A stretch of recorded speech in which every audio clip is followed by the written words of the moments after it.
Welcome, everybody. Welcome, family. This is the last episode. I know we've had such a great year. 2020 has been a year of surprises, but this is the last episode in season 2 of the New Church Hacks webinar series. I'm your sibling, Pastor Terrell L. McTire. I serve as your minister of New Church strategies in the Christian Church Disciples of Christ New Church Ministry. We are recording this episode, and it is going to be available for you to watch the playback at newchurchhacks.com. There you can find other episodes of our digital series, which provides you practical and sometimes peculiar prompts for churches from start to restart. Today, we will talk about securing a firm financial foundation. Leading a church is hard work, and a focus on the 5 areas of congregational vitality: leadership, membership, community engagement, facilities, and finances is essential to reach sustainability. Specifically in the area of finances, this is where you really have to think about what is super important. I'm going to turn my phone off. Sorry about that. What is really important? I know when I was starting a church, I wish there were so many things I had known about fundraising and finding multiple streams of income, budgeting, setting a spirit of stewardship amongst the people who were participating in the ministry. But I did come to find out from straight wisdom that if it's God's will, it is God's bill, and God certainly will provide.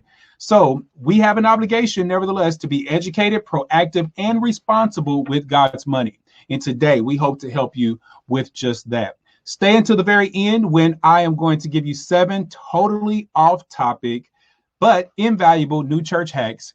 And later, you'll be able to ask our topic leaders questions. So if you think of something, use the Q&A feature that is on the side, right in the middle of it. If we don't get to your question, then we're going to follow up with you directly after the show. Matter of fact, we all are going to jump over to Facebook to continue the conversation. So go right now and pull up a second tab and like the New Church Ministry Facebook page so that you can get notified when we begin that live broadcast. We're going to start about 15 minutes after the episode ends here in this webinar.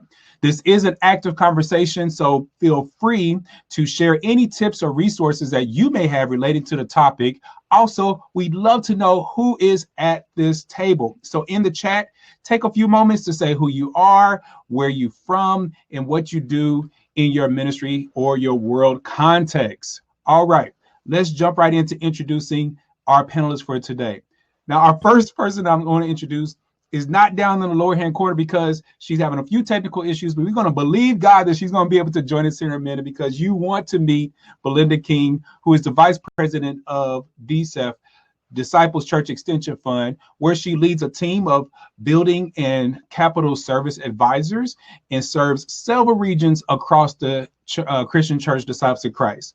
Then we have Bruce Barkhauer, who is the Minister for Faith and Giving for the Christian Church Disciples of Christ, where he teaches generosity for living, which, aside from being a grandfather, he says is the best gig he has ever had.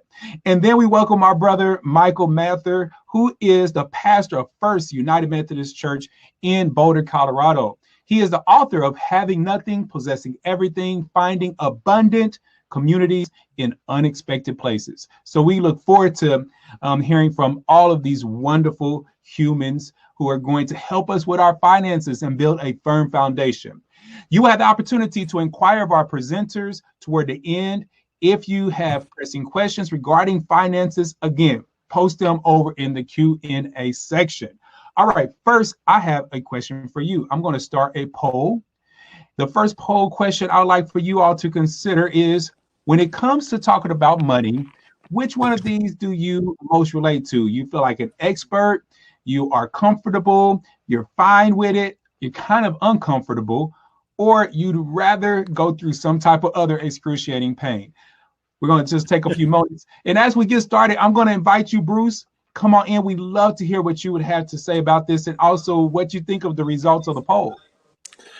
Well, thank you, and what a delight to be with you this afternoon. I'm very excited about this opportunity to talk about money in the church, and particularly as it relates to New Church.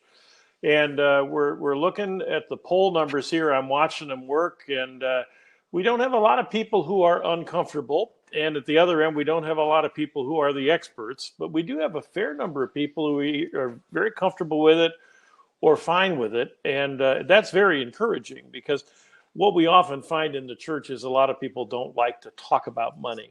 I can remember in my first congregation out of seminary, with the church leadership came to me and said, "Don't you worry about filthy lucre and those things. We'll take care of that. You just worry about the spiritual things, Pastor, and we'll take care of the rest." And that was not as reassuring as you might think it would have sounded.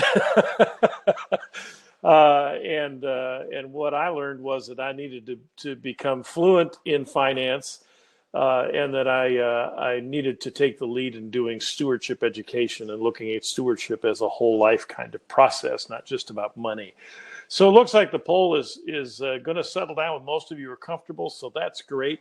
I want to start with the hacks right now of the things that I think are essential for us. The situation here is that the first place we want to start is with leadership. Leadership is key. If leaders don't get it, the church doesn't stand a chance. And that leadership starts with the pastor. The pastor is the one who sets the tone and the pace, the one who leads by example, the one who is out front and able to say with a sense of integrity that they are practicing generosity.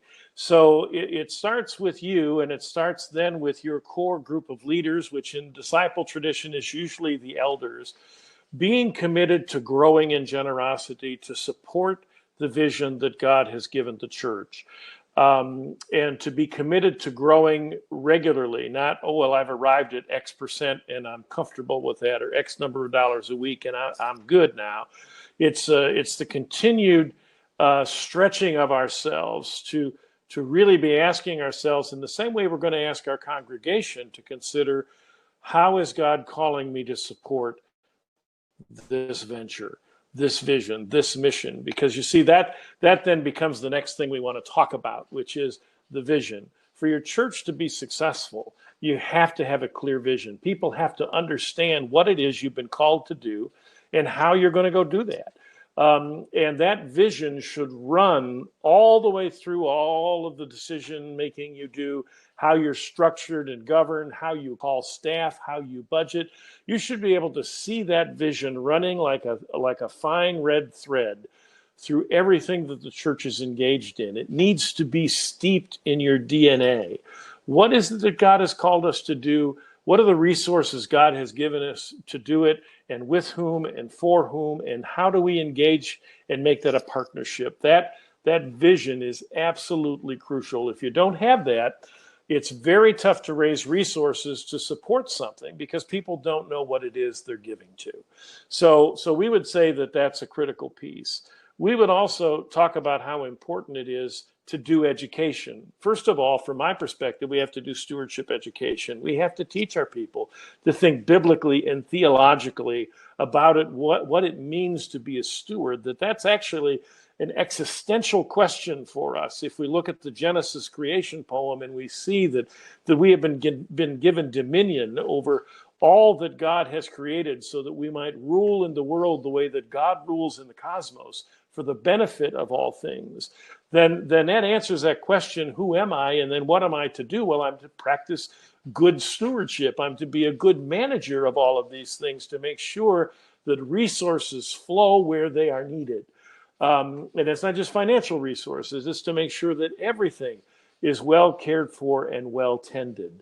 And so that's one piece of our education. Another piece of education relates to money itself and understanding what my relationship is with money and how to handle money. I think that for churches to offer personal financial wellness classes are an important part of the overall education we want to do once we've done that primary biblical theological work that sets stewardship up as spiritual discipline and as a part of faith formation.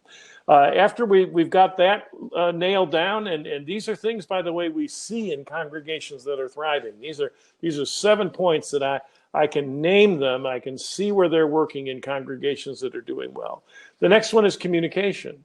And this is not only what is my message, which should be about how our ministry and mission are changing lives and how they're changing my life, how they're impacting the community. But that's targeted and segmented communication. So I'm making sure I get the right message on the right channel to everyone so they all have a chance to get it. The idea that one snail mail, USPS piece of mail delivered to everybody, written the same way to everyone, is going to get the job done just isn't being very realistic. You're going to reach my 95-year-old mother very differently than you will reach my 32-year-old son, and everybody in between. And then there's all this generation Y and Z yet behind them that we have to figure out how to talk to. And there are tools for that, and there's information on that.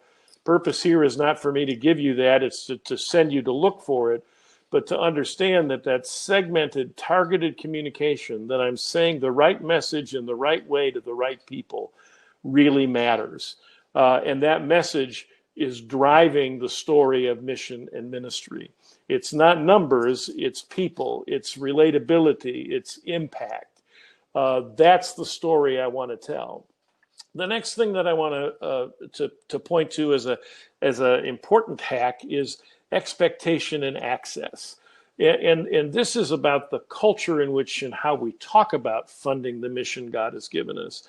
The idea is that I'm not going to apologize to ask you to consider how it is that God is inviting you to participate in. It doesn't matter if you're someone sitting in the pew, if you're a partner, if it's the community which we're serving. There's a place for you to intersect this process, and you have gifts to offer and to bring. And so I'm not going to be embarrassed about asking you to find out what it is that you have to offer and to bring it joyfully and without a sense of obligation, but with a sense of the great opportunity that's in front of us to get this thing done, to be a partner in the unfolding realm of God. So the way I do that is important. Now, I say also access, and that has to do with access to information. There's a big difference between confidentiality and secrecy. And the quick point here is that I believe that core church leadership should know about people's giving. It's a spiritual issue. It's confidential and treated sacredly as much as you would treat anybody coming into your office behind a closed door to tell you what's going on in their life. That you wouldn't put that on the church bulletin board and you wouldn't drop it in coffee conversation. But to know, because giving tells us a number of things, and when there's something going on in somebody's life, one of the first places it often shows up is in the offering plate. For your regular folks who are regular donors, that's one of the places it's going to appear. And so you have an opportunity then to do a pastoral call that has nothing to do with money. You just know something's different, and you're reaching out in relationship to check in, and in the process, you'll probably discover what it is without ever having to talk about money. But that access is important because it tells me what's going on in people's lives. It tells me who are my leaders in generosity, not just by dollar amount. Remember, we're also factoring in capacity here. Who are the generous people who can lead in this area of the church's life, and who are people who are committed financially, who can help us with special projects. I need to know who those folks are, and so I need access to that information. The caveat here is if you don't have that right now, and simply going and saying, I want it, is going to get you in a lot of trouble. So we have a separate conversation about how to approach that conversation, and you can reach out to me for how to do that. The next thing is to say thank you, to create a culture of thanksgiving and gratitude, not only for what God has done, but be able to thank the people for the gifts they bring, whatever those are, and to take the intentional time to thank them and recognize them for what they're doing. The fact of the matter is that just in the last 10 years, there have been another 250,000 501c3 meaningful charitable organizations added to the folks who are asking for money.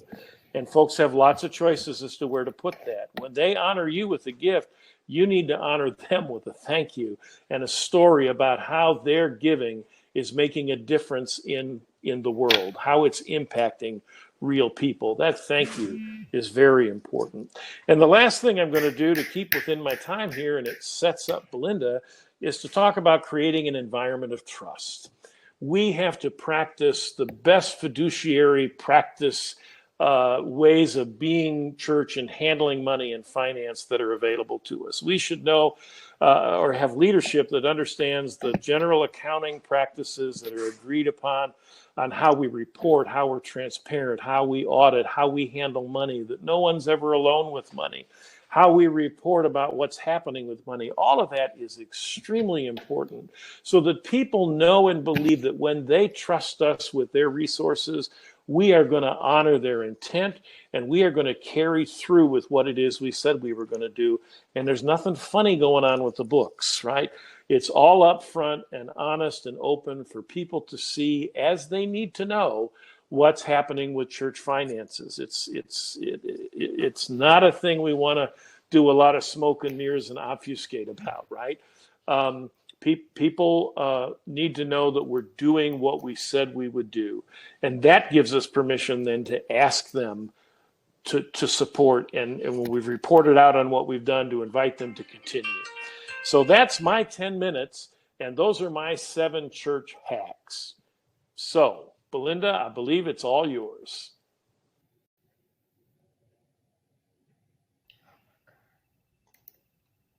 I hope you can hear me. Can you guys hear me?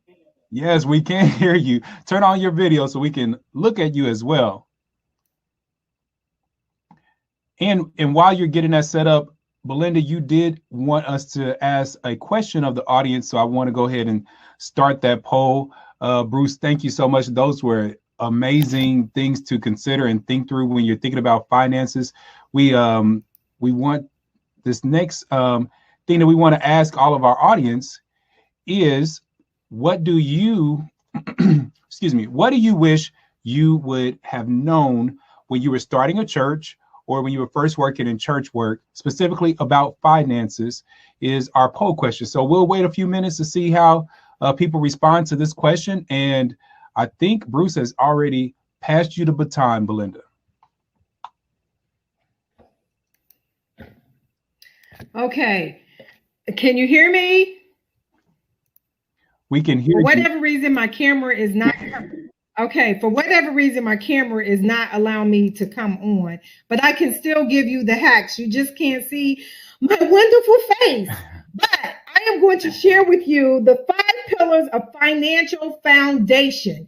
And so what the first thing is, in working with churches, I've received a lot of feedback around pastors and leaders and things that they wish they knew. And so that's why I am covering this, and the poll is showing those things as well. But the first hack is budget. Everything starts with a plan and vision. Habakkuk 2:2 says, write the vision and make it plain. And so the budget is our financial vision and financial plan of how we plan to do our ministry.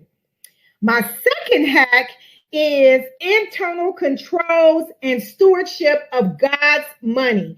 If people don't trust that good stewardship is happening, they will not be able to trust and give good stewardship around the treasurer, the leaders, the church. When they trust the leaders and the church, then they are able to trust the process and give.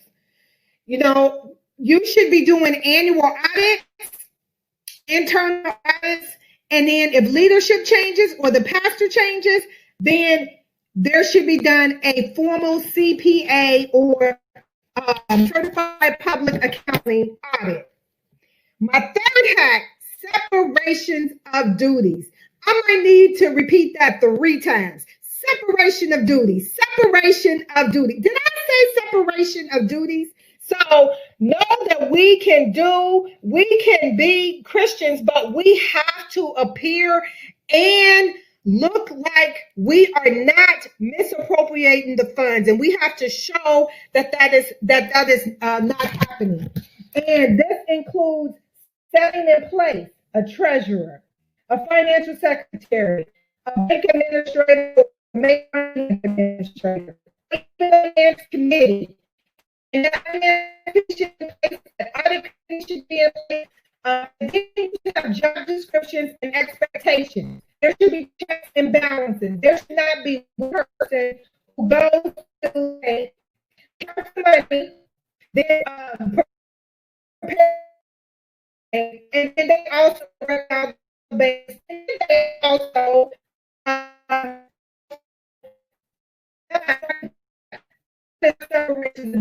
you do have to have a checks and balance in place.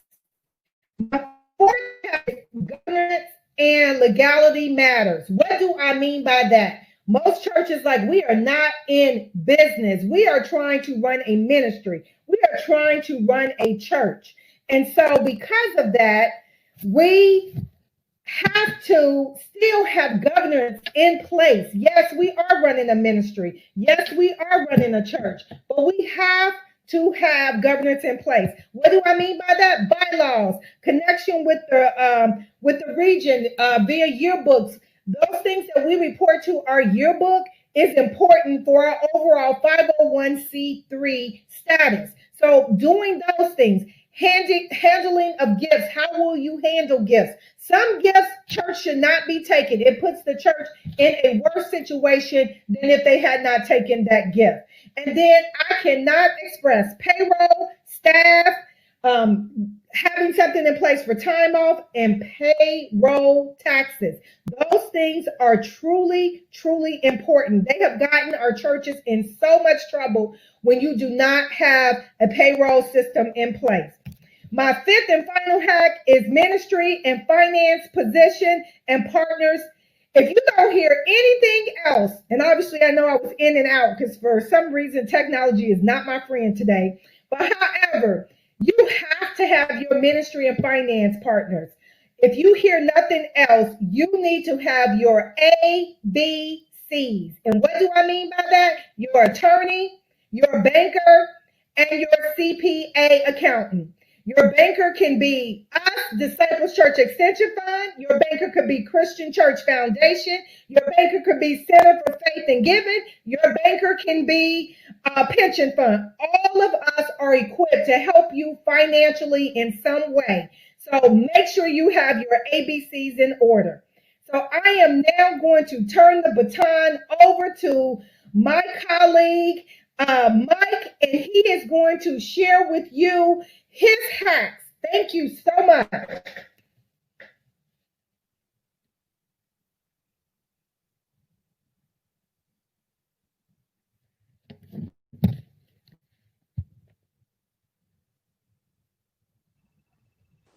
Mike, turn your mic on.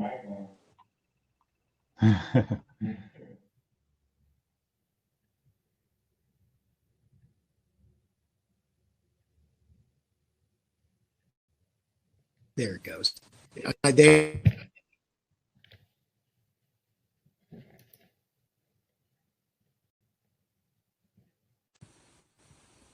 You can hear me? Yes, sir. You can hear me? Yes. Okay. Ready for your Okay, thank you.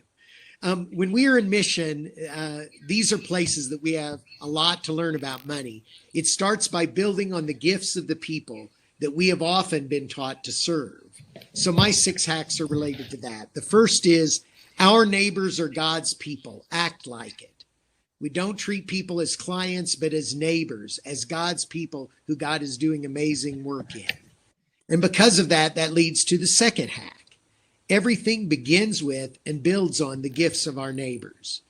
We are committed to finding the gifts, capacities, talents, dreams, and passions that people have and investing in those because we know and believe those are true in the lives of people. You can't grow what you don't have. You can only grow what is present, and God is present in those places. The third hack is that parents and guardians are the first and best teachers. Respect this. We will do all that we can to show children that we see and acknowledge the value, primacy, and gifts of their parents, because how they feel about their parents and how they see others treat their parents tells them something about themselves. The fourth hack. We invest first and foremost in the good the people of the neighborhood seek. Doing things for people and involving neighbors in what we as churches do has not been very effective, neither for the church nor for our neighbors. Instead of asking first, how can we involve people? We ask, how can we be involved with what God is doing in the lives of people? The fifth hack is, and this is always the most controversial one, money must flow to the neighborhood. When we are in mission, our neighborhood is low income, which means we don't have a lot of money. So if money is going to end up in the hands of someone, most, if not all, should end up in the hands of people who live in our neighborhoods. And the sixth and final hack is practice neighbor love, practice hospitality, treat each other as neighbors, talk with each other like you would talk with someone at your dinner table. When COVID's over, share meals together as often as possible. So for 35 years, I've been living and working in low-income communities, serving churches in those places, 3 congregations. When we started doing things in this way, it changed what happens in the lives of people. We had started out by doing things based on needs. And we were only paying attention to what our neighbors lacked, not to what they have.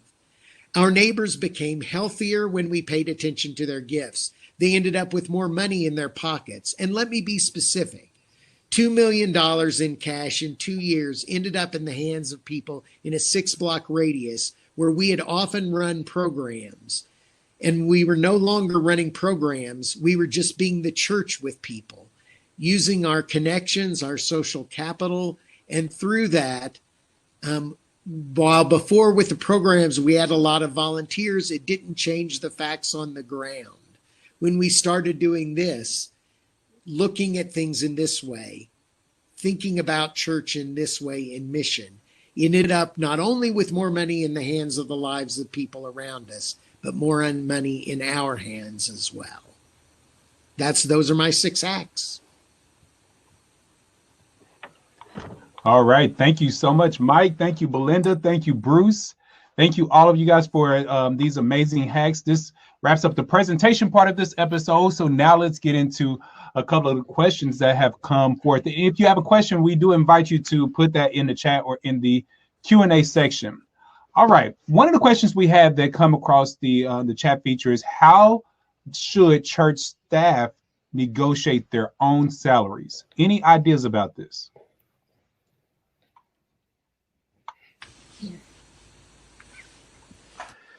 Well, that's always a tough one.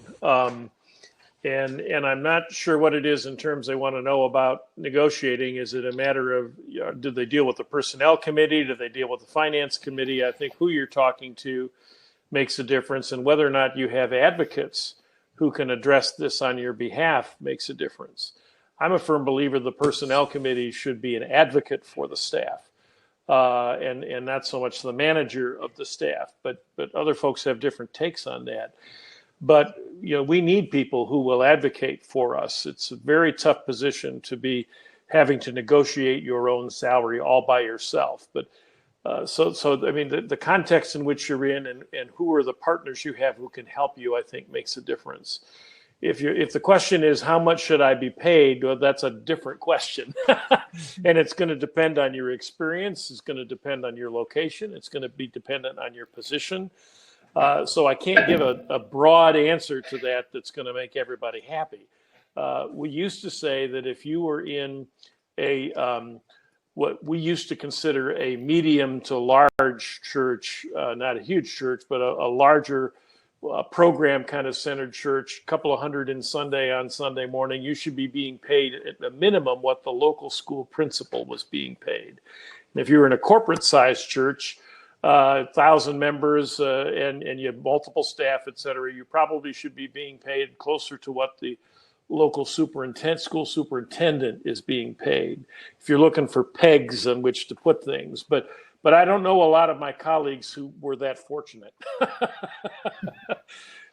In other systems, that's set for you. I think in the Methodist system, for example, there's a range given your experience and your position that helps the congregation along in that discussion. For those of us in call systems like the disciples have, this is a lot more challenging.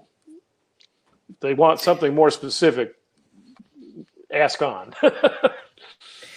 The other thing I will say, which was one of my hacks as well, was having your partners. If you have a partner such as your CPA accountant and someone who also does your payroll, they have access to things. Actually, they have access to a tax website that at my church we used often, not often, but we used when we were looking at how to pay our new pastor that we had. And so they have access to those things for a nonprofit and a pastor based on where it's at and also based on the size of the church. So again, another good reason to have a payroll specialist, such as your ADPs, Paycors, those kind of people, or an accountant that also specializes in payroll. And so that can be a great starting point for you as well. You bring up your ABCs, which I love that whole construct of having an attorney, having a banker, and having a CPA. What if they think they cannot afford to actually hire an attorney, hire a banker, or hire an accountant? So this is going to sound very cliche. You cannot afford not to. So I will give you an example of that, particularly around payroll. All it takes is one FUBAR with your payroll and you didn't pay taxes. Your penalty alone will cost you more than it would have cost you for having a payroll person for the entire year. And again, you don't have to have a attorney. Really, your banker is not going to cost you anything other than because you can go to your local bank for your everyday banking, but for your strategic banking, I named all of those partners that can help you within the Disciples of Christ. And that does not cost you anything. So utilize the financial arm of Disciple Church Extension Fund. But as far as an attorney, oftentimes the region works with an attorney. Not that they're going to do it pro bono for you or anything like that, but there's only certain times when you do have to use an attorney, and just know you budget for that. Again, it's back to that budgeting. You budget and have that line item in there so that you are able to be able to, when you have to use an attorney or you have to use a certified public accountant, which I would suggest you use an accountant regardless. And it doesn't necessarily have to be a CPA, but it is definitely preferred because they have done extra testing and extra level of education to be able to have that certificate and that license that allows them to be a certified public accountant. And we have certified public accountants in Office of General Ministry and President. So utilize the resources that are within Christian Church Disciples of Christ. Yeah, good idea. Any other comments about that? Well, the only other thing I would add to this is, as I heard the question a little bit, I also heard in it the question of other staff, not just the clergy staff. And I would say, at least in my tradition, the United Methodist tradition, I'm in the room when I'm talking with the personnel committee about their recommendations. And it's my job, I think, as the pastor, to both be well informed, but also to know my people, know what they're doing, and to be able to advocate for them as well. So that's an important part of this as well for the other staff.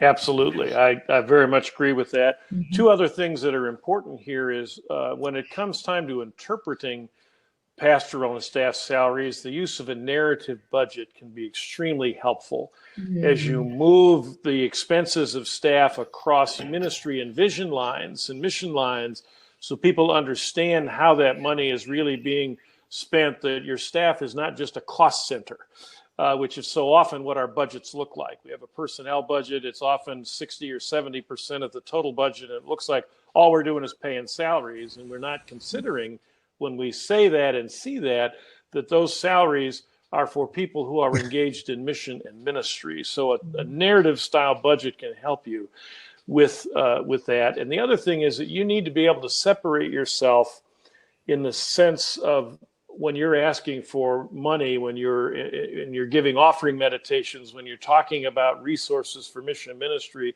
you need to be able to separate yourself out from that because you're not begging for your salary. And having good boundaries and stewardship understanding around that and helping the church understand that is really important. I can't get it all in a church hack moment here, but those are things that I'd offer up that could be useful. Yeah, I was listening to what you were saying earlier, Mike, about assessing the community for their assets and looking at those strengths. I'm wondering if, as you're doing that and you're going out to the community, might you run across someone who has some background or specialty in law or in in financial different things? And you never know if they are on board with the mission of your collective. They might just work for you pro bono or do some of those things or at a reduced rate. And these are great people to have a part of your board, to have a part of your visioning team, to have a part of your launch team, or your revisioning team if you're attempting to start over. So you really want to try to get in there and think about the assets that are already in your community. And Mike, I know you didn't specifically talk about ABCD, asset-based community development, but it's a mindset that you said that you walked into. Where do you start when you really want to attempt to assess the community for their strengths? And, when we do that too, to speak specifically to that question, is when we go and see somebody, we don't ask them first, right? Hey, we need this. Can you help us? We ask them who they are, what they love, what they care about, and when they talk to us about that, we can always find a connection point with what's happening in our church about that.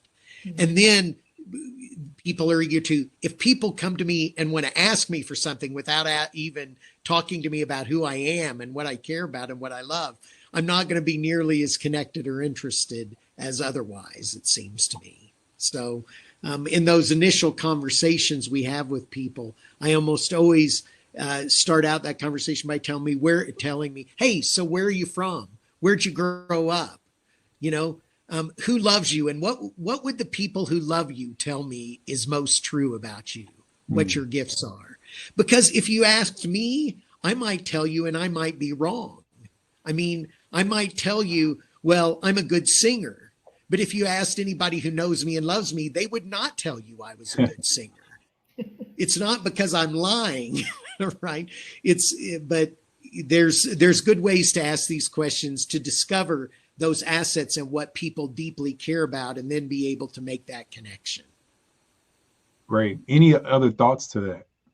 One other thing I want to just circle back and say, because Pastor Terrell, you have brought up about pro bono with attorneys, and I forgot that attorneys are, I don't want to say required, but they do have so many hours that they can do pro bono work. And how they choose to do that could be at a local church, could be on a board, or could be in their community. So when you brought that up, I wanted to make sure I circle back around to that, because you can use attorneys if they're willing to do part of their hours. And I want to say 12 stands out for me, is the number of hours that they do have to give back pro bono. So I just want to circle back around to that. Yeah, thank you for that. We did have another question specifically about DSEP and the pension fund and some of the other financial ministries that you listed. One of the questioners asked that they have an endowment account with another bank, but can they keep using the services of DSEP, pension fund, the Office of Stewardship and Giving? Like, are you able to have both? You are able to have both. But once you come to disciples of Christ, I will say you are going to know and see that our first of all, our customer service, our mission, as well as our rates and returns are second to none to a bank. And coming from, I've been with Church Extension for over a little bit up to 9 years, a little bit over 8 years, almost 9 years. But I was a commercial lender before there and was in banking for over 17 years in all facets of the bank. And so but yes, as far as an endowment, you definitely can have both. Sometimes people say that's putting your eggs in different baskets, and that's okay. But really putting your eggs in different baskets is not necessarily being with different banks, but having them in different portfolios. At Christian Church Foundation, I know would be happy to talk to you about long-term investments and more permanent funds and those types of things. And I know that DCEF would be happy to talk to you about short-term investing and the rates and the way in which money is invested and reported, and the options you have relative to social conscious portfolios or more aggressive investing or more conservative investing. The church offers all of those options. And I would encourage you to look at those. I think they're very good resources. It's one of the gifts of being this larger church together and being in covenant relationship with one another, is we have access to a lot of resources. And you don't have to. That's the other nice thing about being a disciple, right? You can look at it and say, yeah, I like that, I want that, or no, not today. And that's okay. We're still church together. And that I love that about who we are. I saw a great question in here about COVID-19 and how that's impacting membership and giving. And I'm going to pick that up if that's okay, and just say one of the things that we're going to be looking for are our partners, right? Who shares the common streams of our mission and vision for the community with us? Who are the people who are already engaged in that kind of work, who we can come alongside? Who are people who are interested in that kind of work, who can come alongside of us? I think we're going to see more and more of our ministry done this way in the future. This is not to say we still should not be encouraging people to make a camp with us, if you will, to make a home with our congregation in whatever way that's comfortable for them. For some, that's membership. For some, that's just fairly regular attendance. And in our teaching the faith and our faith discipline and faith formation, that we still talk about stewardship and giving, and the church as one vehicle for that expression. I think we still need to do that. In fact, I don't think we've done that as well as we could have in the past. And that's a part of the scarcity sense we feel, is that we really haven't equipped people for the generous life God has called them to live, and so we're feeling a shortage when in fact there's an abundance. There's enough. There's enough resources out there to do the things that need to be done if God wants them to be done. I'm convinced of that. So it is a matter of putting our ear to the ground and listening. One of the things I found really helpful when I was in parish ministry is every so often we would bring in community leaders and we would listen to them, not have them listen to us. We would listen to them, the mayor, the city councilman for our district, the county trustee, somebody from the school board, somebody from who teaches, and other ministries who were doing work in our area. We would bring them around the table to hear what they know about what needed to be done, or about what resources, as they're listening to each other, were available to address those things. And your church could serve as a catalyst for that kind of a conversation that can help stream resources where they need to be. And we learned all kinds of things that were needed in our community we had no idea about. Now, we couldn't meet them all, but there were a couple that sounded like, yeah, that's something we could do, or we know someone who would be willing to invest in this. And don't forget your community foundations and your good corporate citizens in your community who have a track record of philanthropy. Don't be afraid to talk to those people. The worst thing they can say to you is no. So there's a wide range of ways to do this. It does require work. This does not fall into your lap anymore the way that it used to, just because of the way church and culture relate so differently than they did 25 and 50 years ago. But if you invest some energy in this and get with other people who know where the generosity flows in your community, you can get some pretty interesting things done. Each of you have kind of spoken a little bit about budgeting from your own perspective. And, you know, I don't know, there's some of us who are joining us live right now, and then there are others who will look at this in the future. Right now, we are in the midst of the pandemic of 2020. And this pandemic has flipped our ways of life completely upside down. So I'd love to hear from any of you about how do we properly plan for and determine what our income and expenses will be for next year when we're going through a year like 2020. Well, I'll answer that quick and then I'll jump off. We're recommending quarterly rolling budgets for 2021. So instead of trying to forecast what next November's income is going to be, it's better to look at that first quarter and then look, as you're moving through the first quarter, build the second quarter, et cetera,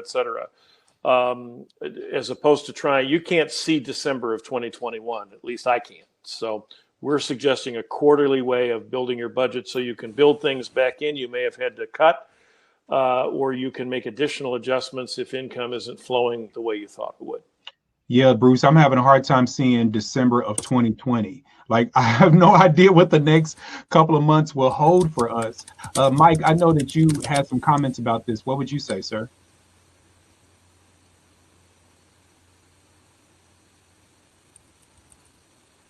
Mike, did you want to offer any ideas about that question? I can't hear. Can you hear me? Yeah, we can hear you. We can hear you. Sorry. Okay. Well, while he's fixing his audio, maybe Belinda, do you have any questions about budgeting and forecasting for the next year? One of the things is COVID is definitely not a great thing, but it is a way to restart, to hit the button and just restart, to look at really within your ministry, what is important. What is it that we need to do for our community and for our ministry? And from those, start with those things and expand on that. The reality is everyone is not going to come back and flood to the church once the doors are able to be open. And so as a result of that, then that means you're going to have to do both video and you're going to also have to, or live online as well as in person. And so planning and looking at those things that you need to increase and take care of because of that, knowing that you're going to need to do that and budgeting for those things. So some parts of your budget you will want to increase. Yeah, great. I love what Bruce has said, that we still serve a God of abundance. You know, we're not going to be left. God knows exactly what's happening with our ministries, and that abundance is still very much available to us. So we just need to walk forward with that understanding and that theology. Bruce, in your work, do you spend a lot of time in the theological aspects of helping individuals and congregations kind of understand how to relate to their money in a spiritual sense? We do. That's the foundation of our work. We can't move into best practices very effectively until we've done the theological, biblical work that undergirds all of that. Because this is a spiritual practice. This whole handling of money thing for each of us in our lives is a spiritual issue. And so we need to address that and deal with that. Then we're able to build on best practices and talk about what are faithful ways to build budgets. And there's little tricks that will surprise you how easy they are in terms of how they can set the tone. For example, just move mission up to the first line item in your budget instead of either doing it alphabetical or by largest area of service. Just put mission first. And call attention to the fact that you've done that, because that's what we're here for. This is what we do as church. And when you're having financial conversations at church, when things are lean, don't make mission the first thing you take the scissors to and try to trim, because what you're doing is you're teaching people at home that, well, if things get tight at home, then we just trim the church. You see, we trim our giving, as opposed to looking for other more creative ways to solve shortfalls in our budget.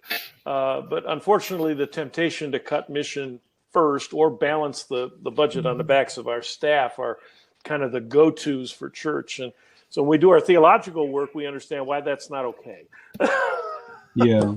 And Mike, I know you had some comments from earlier. Hopefully you can hear us now this time. We have one last question. Just wanted you to give a concrete example of the changes that you have made in ministry that help you to focus more on the neighborhood. So the two brief things I think is, one is we took an existing thing and just did it a little different. We took the food pantry, and instead of asking people when they came to the food pantry, how poor are you? We asked people what gifts they had. And I'm not talking about spiritual gifts. I mean, like practical gifts. Have you taken care of older folks? Have you taken care of children? Can you fix a toaster? Can you drive a car? Do you grow things? Have you cooked? That type of thing. And it changed a whole lot of things for us.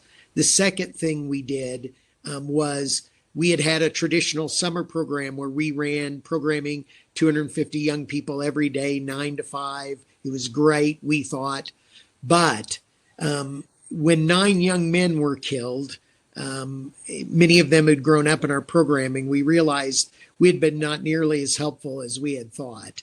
And one of the things we started doing was we ended up stopping doing the old program, and we hired young people who lived in our neighborhood rather than hiring other people to come and teach people in our neighborhood. We hired young people who lived in our neighborhood and paid them to meet their neighbors. And they do 3 things. They name the gifts, talents, dreams, and passions they find in the lives of their neighbors. The second thing is they lay hands on them and bless them. And the third thing is they connect them with other people who care about the same thing. We call that name, bless, and connect. Wow, those are great suggestions. I want people to be sure and connect with you and get your book. So in a few moments, I'm going to ask you to give us their contact information, and that from each and every one of you. We thank you all so much for tuning in today with us for this last episode of New Church Hacks webinar series of the season 2. Here at the end, I want to say thank you to all of our conversationalists, and many of you might consider the many ways that you or your congregation can be involved in the New Church movement, either in your region or in a partnership with a Disciples of Christ church within your community. Now, if you are, or if you know of any church planters who are interested in starting a new faith community, send them my way. I'd love to welcome them into the Christian Church Disciples of Christ family. For more information about this episode, it is being recorded and we will send out the playback. Visit newchurchhacks.com to connect with the New Church Ministry of the Disciples of Christ, or to register for any of our events that are coming up, go to newchurchministry.org.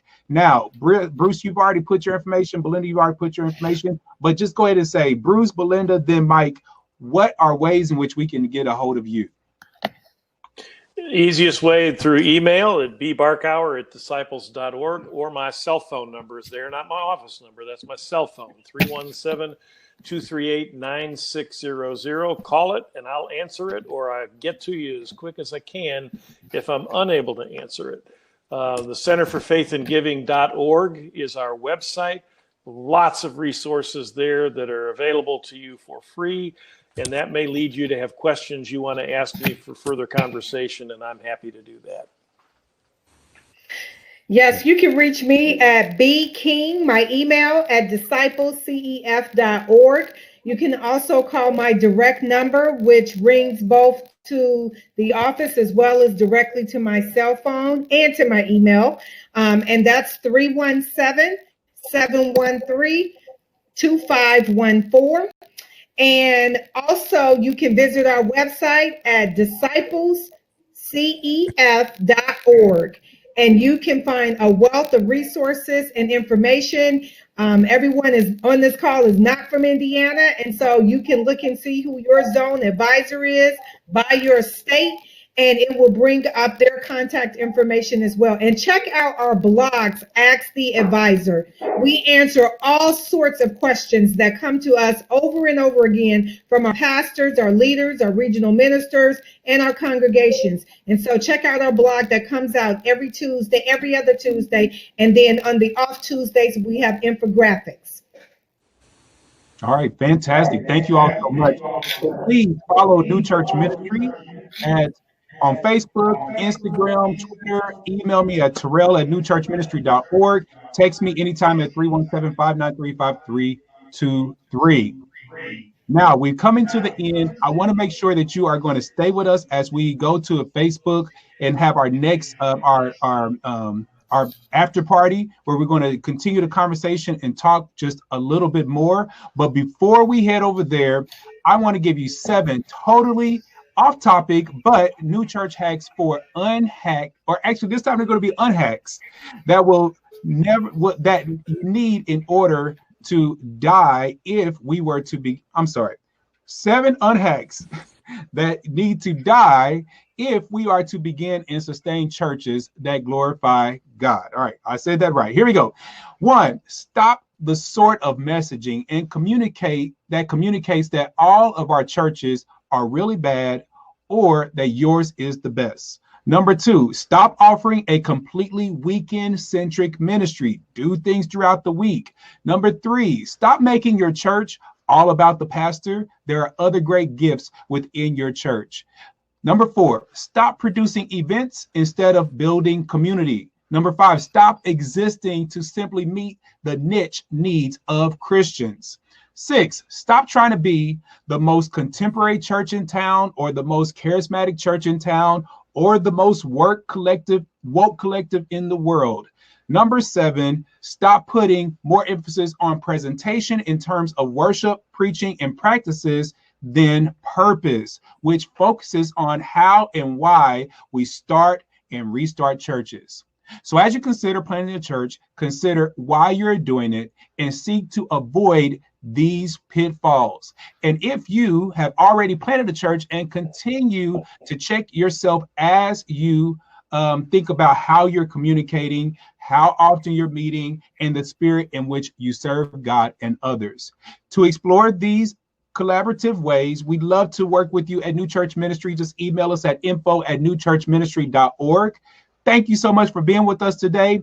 Thank you for an amazing second season, even in unexpected circumstances. We had a great time together and talked about so many things. Skip over to newchurchhacks.com to see all of our previous episodes. Right now, in a few minutes, we're going to go to New Church Ministry Facebook page to continue the conversation live. Thank you for making this an amazing year. We love you and God bless.